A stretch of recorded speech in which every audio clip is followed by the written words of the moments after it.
இன்றைக்கு உங்கள் ஜெபத்துக்கு பதில் வருகிற ஒரு நாளாக இருக்கலாம்.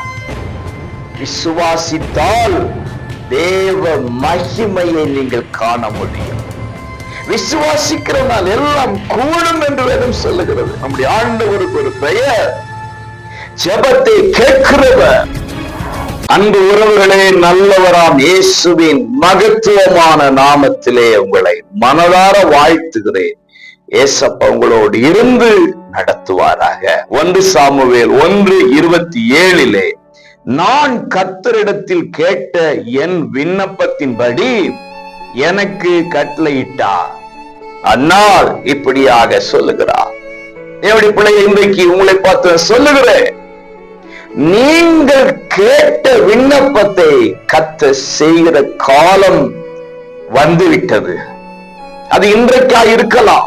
நம்முடைய ஆண்டவருக்கு ஒரு பெயர் ஜெபத்தை கேட்கிறவர்.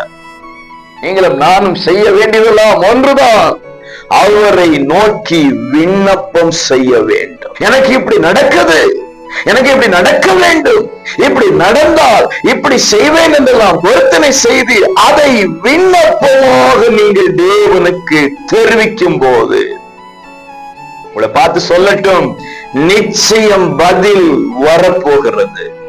இதுவரை நீங்கள் செய்த விண்ணப்பங்கள் தேவ சமூகத்தில் எட்டிவிட்டது. பதில் ஏற்ற வேளையில் இறங்கி வரப்போகிறது. ஒருவேளை அந்த நாள் இந்த நாளாக இருக்கலாம். இன்றைக்கு தம்முடைய வல்லமையுள்ள கரத்தை நீட்டுகிறார். ஜெபம் கேட்கப்படவில்லையே என்று கவலைப்படாதீங்க. இன்றைக்கு பதில் பெறுகிற நாள் என்று விசுவாசிங்க. பதிலை பெற்றுக் கொள்ளுங்க. God bless you.